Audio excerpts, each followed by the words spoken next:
The adrenaline in your bloodstream is starting to thin out. Found another debate I can comment on, and boy do I have a lot more to say this time. LP Original and Sinthe were discussing IQ and genes, and I've been wanting to immortalize some clarifications on video, so if not now, when? I've been waiting for this! For people already knowledgeable about this stuff, I am not. I kinda just listen to people and form conclusions based on what seems to make the most sense to me. So I will be treading a lot of old ground, but I promise after that I'll be mapping some new territory too. First off, what is heritability? How are we going to explain this? I'm not saying this to talk down to either debater, but to explain to the audience what I mean here, just in case anyone watching is unfamiliar. Because I didn't get it for the longest time, and still probably don't completely. I would just say things like, schizophrenia is about 80% genetic and 20% environmental, thinking I knew what I meant, when, with more thinking, I realized I didn't. Let me try and demonstrate what I'm talking about. If you have a group of people who are all genetic clones, any differences among them must be caused by differences in their environments. The heritability of whatever trait we're looking at is 0. None of the differences could be explained by genetic variation because genes aren't varying. On the flip side of that analogy, say we had a bunch of people who shared identical environments yet had different genes. For the sake of an easy example, let's have them average to about the same height with a little variation of a few inches up or down. Since their environments are the same, any differences present must be caused by differences in their genes. The heritability of height between any arbitrary groups you draw among them, like the gray group and purple group here, has to be 1. Nothing can be explained by having different environments, because there is no difference between their environments. But now imagine if, instead of that environment, we'd let these people loose into the wilds of a different environment.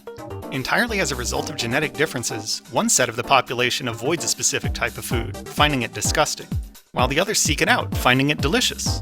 This food, however, stunts growth.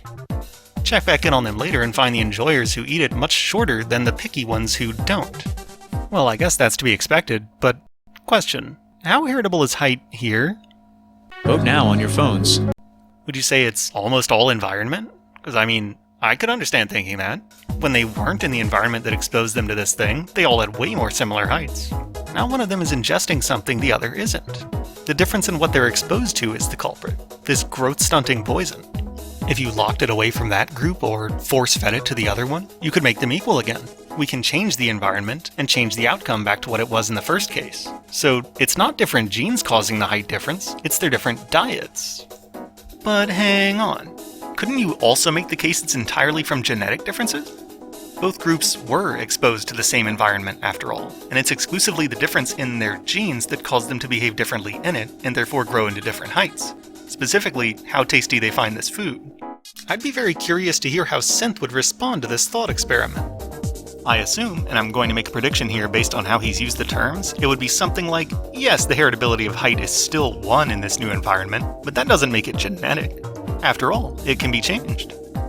This points to the biggest and most common miscommunication happening between both sides of this argument everywhere. This is a pervasive problem. It always comes up. We colloquially throw around the term genetic with at least a couple different meanings. One group is using it to broadly mean caused by genes, while another seems to be using it to mean something like unchangeable. If this semantic point were out of the way, a lot of these debates probably just wouldn't happen. If you want to split hairs over which is the correct definition, go right ahead. I think they're both correct in different contexts, which is why I think it's important to just explain which we're using. Because it's actually not that often that genes just flatly determine an outcome plain and simple with no environmental input. I don't think there's actually anyone out there who believes that the entirety of your IQ score is as unchangeable as your blood type. But people on the left seem to think that people on the right think this, accidentally strawmanning them. Generally, genes don't just say, you will do X, they determine the response to a given environment. A genome expresses most traits as a function, a response curve. If there's a light coming from the north, a plant points north. It doesn't have point north in its genes. It has some built-in reactions that cause the behavior, if light is coming from a direction, point in that direction. So pointing north is a genetic response to a light coming from north environment. If we're experiencing scenario X, do action Y. Imagine just a big list of these things. It's simple to talk about with plants because they're kind of just stuck passively having their environment happen to them. For humans, it's quite the contrary. There's a large degree to which humans can choose what they're exposed to. Well, I know it. So, heritability can be a confusing thing to talk about because it's a deceptively simplifying number to a surprisingly complex question.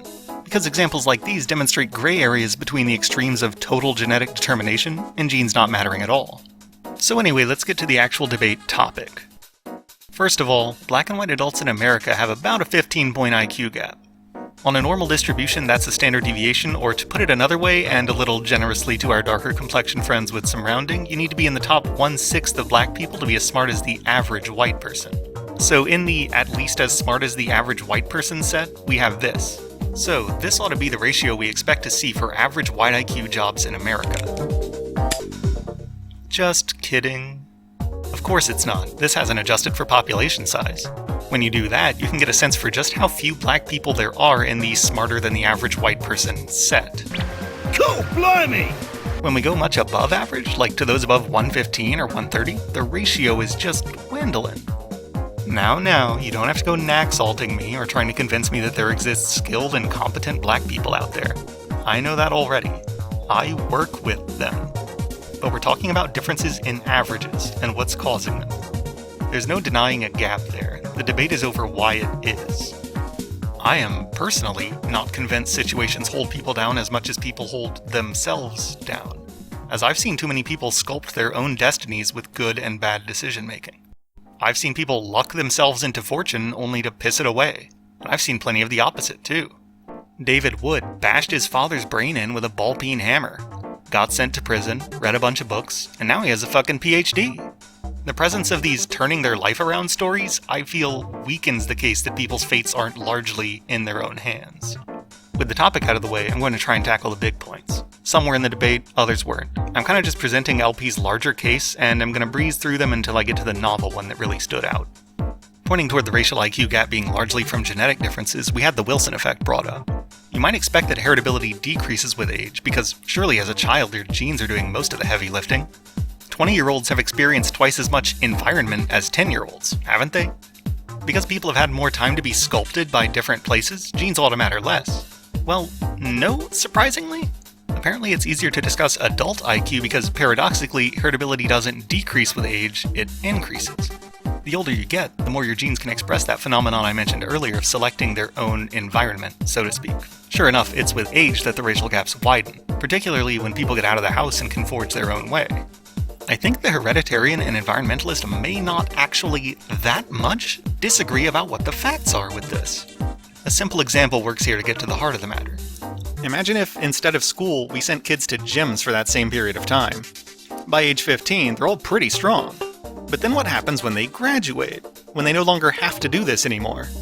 They've still got the same weights sitting around, but they're free to decide for themselves whether to keep lifting. Let's say it's largely by genetic variations that some continue to do it regularly, while others leave their barbell by the wayside.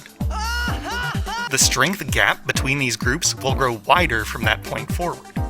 The environmentalist sees this and says, genetics don't much matter. They can't. Because look, when we convince the weaker group to lift weights again, or force them to do it, or brainwash them into it, or by whatever means if we get them back into it, they can be about as good. If we tailor their environment and give them special treatment to mold them into attaining this specific outcome, they can totally get close to that other group, who's just naturally inclined to lift weights all on their own. But the hereditarian points out that as the gap was widening, they did have that same environment, the ability to lift weights if they'd want it. It was a difference in their genes, not their environment, that caused them to behave differently, and to therefore reach different strength outcomes. When they no longer had an environment forced on them and were free to decide for themselves whether to keep lifting, this gene variation affecting how likely they are to lift when given a choice was able to shine through. And that's why, even though any of them could change their strength by lifting, the heritability can still be high, and why the gap widens with age. The hereditarian and environmentalist are not really disagreeing on the facts of the matter here, just how to interpret them. But when you defend the IQ gap widening with age by saying that gap is mostly in changeable IQ, not unchangeable IQ, you're gonna get weird looks. Because the changeable part could still be explained by genetic differences. Just as much as arguing in this example, that's only in changeable strength, not unchangeable strength. Well, yeah, isn't that exactly what we'd expect? I hope I've cleared the air on this miscommunication because it kind of bugs me how pervasive it is. When you hear someone talk about a trait being more or less genetic, like it's a gradient, then I don't know how you could interpret it in this way rather than this way. Granted, I am just taking a blind stab at what you mean from context, but if this isn't what you mean, then what do you mean? Because from our perspective, it sounds a lot like, It's not genes that are responsible for the gap, it's genetic differences that are responsible for the gap. More points. From the "it's really genetic" camp, we have transracial adoption indicating that being raised by a different race household doesn't actually do much of anything for your adult IQ. As a fun bonus though, mixed race people average between their parents' racial averages, which is exactly what you'd expect if intelligence were a polygenetic trait and you were getting a random half of your chromosome set from both lineages. Environmental explanations for this one have to get a little silly because it's like, do you think a half-black person is facing half discrimination? There are also a lot of genes we know to be strongly correlated with intelligence, and they're not evenly sprinkled across the face of the Earth. But that's a little extra, isn't it? We don't need to know exact genes or processes to figure out heritability. We were breeding stuff long before we knew what a microscope was. We didn't need to know exact height-influencing genes to have figured out, as long as they're not malnourished, it's mostly the presence or absence of different genes causing that variation. There's also the natural experiment of lottery-style school vouchers, wherein the same group of kids get dispersed randomly between supposedly better and worse schools. And again, we find the pattern of no difference in the end. I don't hear this brought up that often, so there's not really any prepared response to it yet. You can also do, and LP did, some post-facto explaining on probable ancestral traits. Having to deal with regular winter cycles would have caused selective pressure for people who are able to stash away food, insulate their homes, and gather any resources that are going to be scarce for the next 3 or more months out of the year, rather than just not planning and using everything immediately. People who couldn't delay gratification were more likely to die off than those who could, and delayed gratification is correlated with IQ. Sinthe didn't buy this when LP brought it up, implying that instead of having dumb populations everywhere evolving to be as smart as they needed to be, there were instead smart people everywhere evolving down. It therefore must be our argument that Africans face selective pressure to be dumber. Since he can imagine no selective pressure pushing them to be dumber, the different environments can't have evolved different average IQs. He cites that both Europe and Africa are really harsh places to live, so they wouldn't select against being smarter. We didn't start smart and evolve down, though. The claim isn't that intelligent people were weeded out of Africa, but that dumb people were weeded out of Europe. Evolution works by the standard of just good enough. Everyone was only as smart as they needed to be to pass on their genes. I clarified it's not about being harsh, but about the presence of a regular cycle that more heavily punishes those who are worse at preparing for it. He didn't respond after this clarification, so maybe now he understands what LP is getting at? I don't know. Now onto the interesting thing. Here's where I sail into those uncharted waters. The novel counter I saw in this debate was stress. Maybe, the theory posits, Black people are treated so poorly that they undergo more stress responses, which cause some kind of mild brain blunting over long periods of time. I could tell right away this idea was just a bunch of bullshit. Possible, actually. Psych! I can imagine an environmental pipeline there. Black people are facing significant stressors. These stressors are raising their stress chemicals. These chemicals cause long-term damage. Well, I say possible, but any of these 6 things being false could just crumble the case being made. Black people may be just as stressed or less so than white people. They may not have higher stress chemicals. These chemicals may have no developmental effect, or maybe even an opposing effect on IQ test scores. And if you're wondering why I added the little parentheticals, it's because these are hidden assertions necessary for the environmental argument.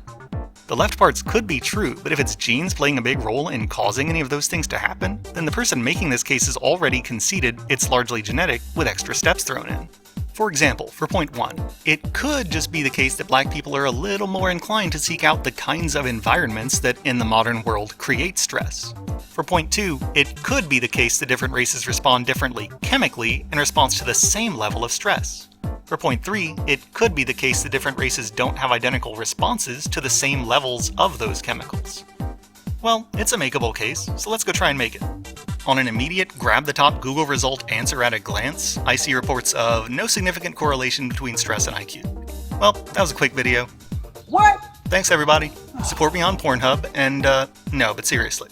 If it seems like I'm raising this in support of my case only to immediately turn around and 3-pointer it into the trash, it's because I'll bet there is a deep rabbit hole you could go down between the stress level someone reports and the actual changes to their body. Which of these you consider to be real stress is a rather philosophical question, but luckily I won't have to touch it here because he said to look just at chemicals. Let's follow that thread. Cortisol is the biochemical marker for stress, according to these guys. Well, white people have it a little higher on average. I mean, the difference isn't huge or anything, but we already stumbled out of the gate for this case and we still can't find our footing. If general stress is causing some big dulling effect to IQs, it doesn't look like it's doing a very good job of it. I brought this up directly and he dismissed it for reasons he refused to elaborate on, because suddenly he'll only do a live debate. Yeah, no thanks. Since he's not giving details anymore, I'll have to try and decipher what he means. I do have the clues that he thinks cortisol sucks as a measure, and we should instead be using adrenaline and noradrenaline. Now, I'm no fancy science man, but it seems like when you get stressed by something, according to this and this, cortisol, adrenaline, and noradrenaline all rise. So why doesn't cortisol work as a measure? It's what those stress researchers earlier used. He says cortisol is bad because it's the short-term one, and adrenaline and noradrenaline last longer. Not short-term things like cortisol levels. But this seems backwards from everything I've found. And I mean everything. Adrenaline and noradrenaline get processed by the body in a matter of seconds to minutes. After a stressful event, it takes cortisol hours to fall, and if you stay stressed, you maintain it. If we want an objective measure for how stressed somebody gets on average throughout the day, and not just in the sudden moment of seeing a spider on their screen, isn't it better not to look at something that falls quickly? Because the moment you happen to be measuring it in their blood, it may be especially high or low. With cortisol processing slower, I don't get why it isn't the safer bet. Oh, that's why. The alternative hypothesis, a known lying Nazi. Nice. Of course, you're anti-Nazi and you never liked Adolf. Adolf who? If this were exclusively a live point, I'd have written it off as him just mixing them up. But after I went to him for clarification, he doubled down. So now I don't know what to think. I have my suspicions he endorses adrenaline and noradrenaline because he looked at raw numbers from a study and they seemed way higher in black people. Aha! An escape hatch. Here, people aged 50 to 67 were tested with a morning urine sample. They don't use a 24-hour test, which they concede are more accurate for a few reasons, because those are apparently too inconvenient to coordinate in practice. Now, I'm not accusing him of dishonesty. That comes later. But I am accusing him of not having read this. Somebody probably told Sinthe about this number, and he ran with it because it sounded plausible. What they'll neglect to tell you is urine samples are skewed by creatinine, hydration, and muscle mass. Without doing any corrections, the raw number is so meaningless other studies don't even report it. Another study found both chemicals to be higher in white subjects than black, even after correcting, leading these guys to believe it may not even be a useful measure for interracial comparisons anyway. But let's try it. So if these numbers look just flabbergasting to you, look at these numbers. When they control for hydration and correct for creatinine and muscle mass, these differences get squashed down. The black sample does still have a higher mean adrenaline and noradrenaline than the white one though, but I'll warn you before you try to hang your hat on this. If you still think that's a big difference, they don't. They call it no significant difference, and I think I might know why. Foreshadowing. Maybe we can find a more accurate one. Here we go. This directly measures concentrations in people's bloodstreams, so it shouldn't have those overnight urine sample difficulties. Black people having slightly higher average adrenaline and noradrenaline is still the case, though the difference is smaller than last time. If these numbers do still look staggering or something, then turn your attention to these numbers. The variance is pretty big. Here's an error chart showing adrenaline ranges within a standard deviation, so a little over 2/3 of white people tested fall into this range, and a little over 2/3 of black people fall into that range. Here it is for noradrenaline, just to round things off. Now is the part where I reveal that this study, just like the last one, called this no difference. If you still think there's anything there, like that I or the researchers are doing something strange by dismissing this, let me provide some context for the scope of what normal looks like, because we are deceptively zoomed in. This is the normal range for adrenaline.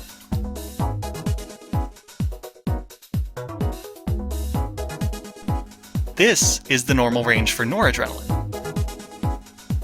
Still going. And no, still going. And stop. I agree with their assessment. This looks pretty no difference-y to me. If swaths of black people are so stressed they're wired on adrenaline and noradrenaline all the time, then why aren't their values here? Or at least here? Okay, well, let's just keep going. I really want to make this case, and maybe this study left something out. Ah, that's right, it didn't look across different blood pressure ranges. Maybe that's not fair. That's not fair! Here's one that does. Nice. High blood pressure could be the key to all of this. Wait. Shit. It actually is?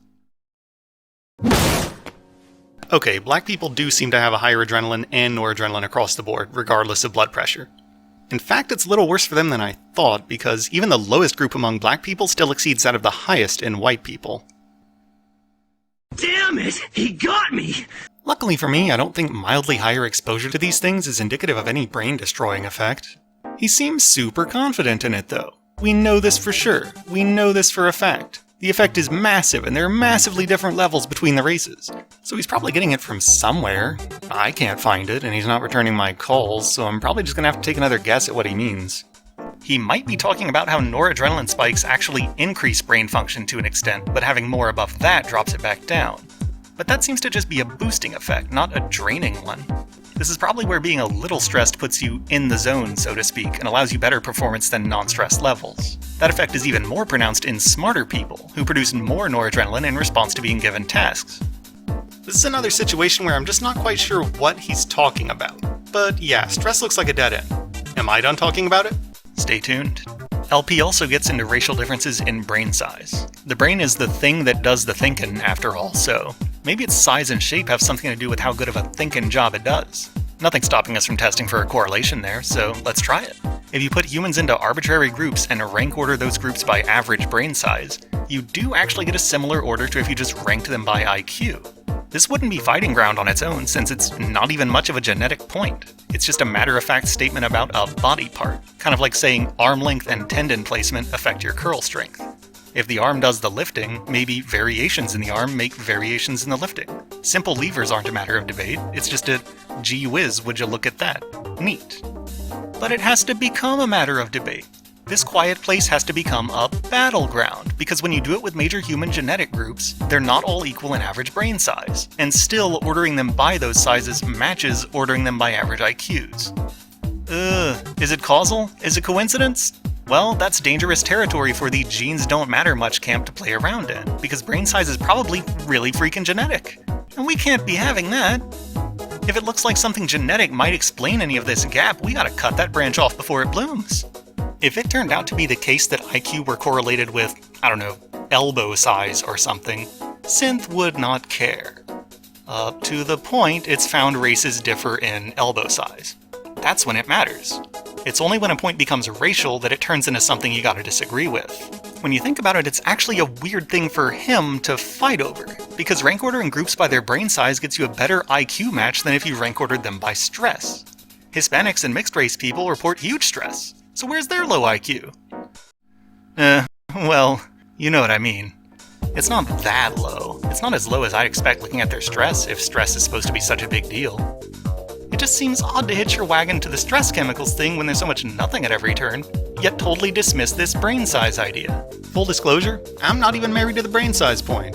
I mean, it's a cool prediction that happened to prove true, but regardless of what the brain sizes were, the IQs still are what they are, and heritability can still be measured without even acknowledging it. But hey, it's ammo in the chamber. I bring it up not only to point out the double standard about stress, but to draw attention to the character of the response this point got. Oh, so you think brain size affects IQ? But squirrels have tiny brains and whales have gigantic brains. Didn't make that connection, did ya?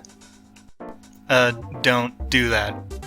You clearly know his point is about humans, and we can't assume brain functions just map between species like that. Human brains evolved to do human stuff. Squirrel brains do squirrel stuff, whale brains do whale stuff. I don't buy that you don't know this. His point obviously isn't meant to be general between species, so don't play dumb for the chance to attack a straw man. I don't want to call it a misunderstanding because it's so obviously on purpose. I dub it the disunderstanding. The only reason to act like this is to pull a bit of a petty power play for the audience. I'm going to ask a question that implies I think he thinks shrews are smarter than people. Look, everyone, at how dumb I think he is. At what I'm implying by thinking he might believe this. It does not further the argument, it's just performative posturing for a crowd, and really scummy, so don't do that. You'll make more friends. In that vein, don't outright lie, either. Okay, the time has come. LP was going to read a blurb from a paper. Oh, so you're going to read all 25 pages right here? No, it's just a couple of sentences, like not even a paragraph. Okay, alright, now let's finish reading it. Oh, you're going to read 25 pages? It's not 25 pages. Yes, actually the paper is 25 pages. Dude, what are you doing? You nod and acknowledge that he's only talking about a single paragraph, then interrupt to act like he's talking about the entire paper again, repeatedly. There are a lot of indicators like this of arguing in bad faith. which inclines me to believe that if you have to resort to things like this, the real arguments are probably weak and small in number, and that suspicion is confirmed when the real arguments do come around. Like when you presented one study and neglected to mention the IQ result was in children. You knew about the widening gap, yet conveniently left that part out. Do you get how that looks?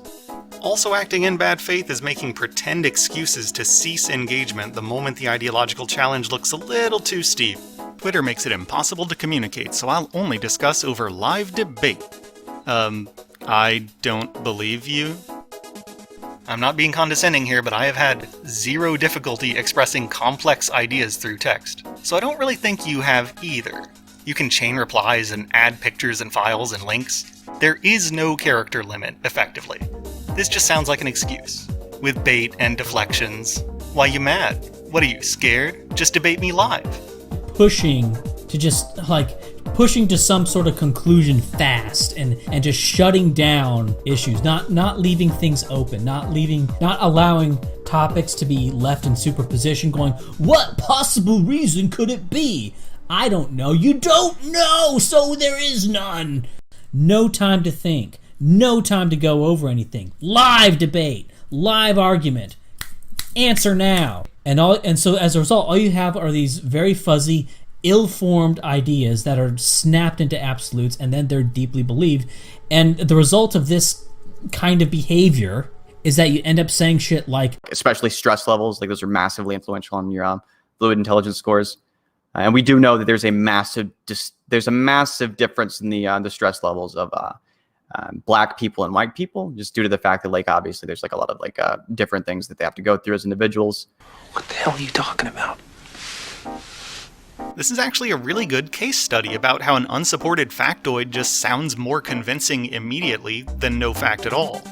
When you say things like, cortisol is short-term, adrenaline and noradrenaline are long-term, Black people are massively more stressed than white people and there's chemical evidence for it, and also this makes you dumb. And all the other guy can respond with is, honestly, I've never heard of that. It presents a look. And you know this, it presents an appearance that you just rattled off a whole bunch of facts and he had no clue what to say. This system rewards misplaced confidence, because you get to throw around all these careless falsehoods, and then if someone like me doesn't come along to clean up the mess, people might actually believe that shit. There's no point putting on the pretense of a live debate if it's just going to be used to make things up, misrepresent, and clown on people, because I'm not about that. I didn't even bring up that thing that I promised I wouldn't mention. You know the one. So you know I'm acting in good faith. Try to consider these exchanges less like a cage match where people fight out their problems, and more like a friendly little bit of fencing. I watch these parries and riposts, and I don't get offended or lash out or take it personally. I just think, A fine move. an attack comes up, supported by some evidence, then a defense that counters it. Things go back and forth, all exciting, until somebody eventually runs out of supported or realistic explanations. Black people commit more violent crimes. Nuh-uh, they just get arrested more. This actually shows discrimination. Oh, a fine move. Victimization surveys show they get arrested about as often as they offend.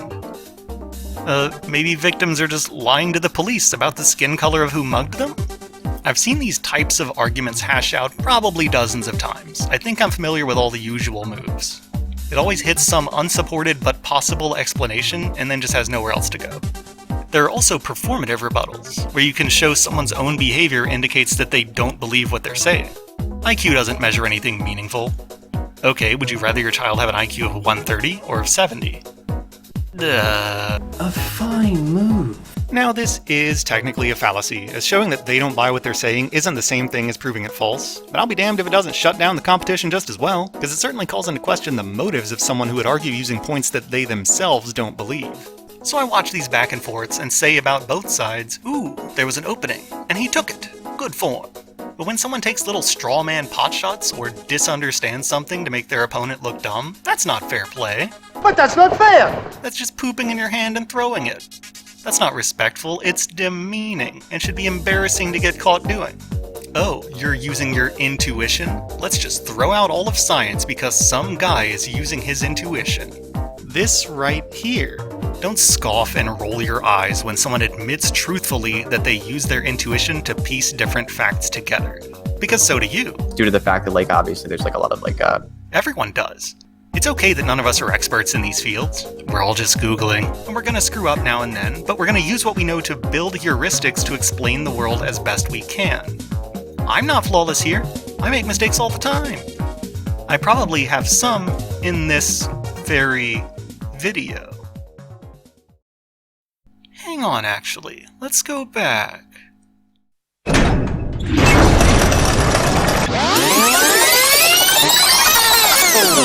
Here, where I said black people had higher adrenaline and noradrenaline than white people regardless of blood pressure, and even the lowest black group still beat the highest white one? Is this photoshopped? NANI?! Yes, by me. I flipped the races. It was actually white people who were higher in both noradrenaline and adrenaline. The lowest group among whites still exceeded the black group's highest in both chemicals. Why yes, I like to engage in a little tomfoolery myself. But that's all in good fun. Got you excited for a minute there though, didn't I?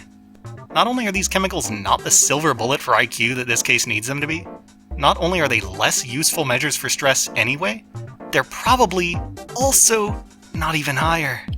The stress argument right now seems like really unsteady ground, so if I were you, I wouldn't dig my heels in too deeply here. I'd drop it and find something better. Or just switch sides. Join us.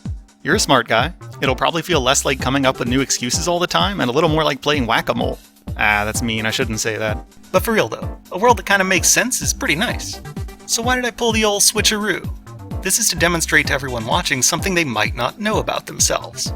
For anyone who wanted black people's numbers to be higher, they bought this without a second look. But upon realizing it's white people who were higher across the board, now they'll go over it with a fine-toothed comb. So I asked those viewers to think about something. Would you go looking for errors in something you already wanted to be true? Because it doesn't look like it. Keep this in mind. It's not open-mindedness when it's directed toward things you want to be true. It's faith. It's not skepticism when it's directed toward things you want to be false. It's denial. Human beings have what we'll call a skeptometer, which controls our level of skepticism. And we can adjust our skeptometers. We can be more or less skeptical of various claims. As evidence comes in, if we don't like where the evidence points, we simply increase our level of skepticism. We can set our skeptometers so high that no amount of evidence will ever convince us of something we really don't want to believe. If an idea is attractive to us for some reason, we can lower our level of skepticism.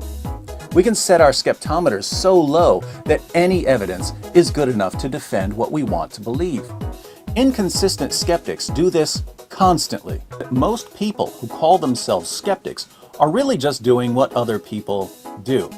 They only direct their skepticism towards things they don't want to believe. When they don't want to believe something, they simply set their skeptometers to maximum and start explaining away the evidence.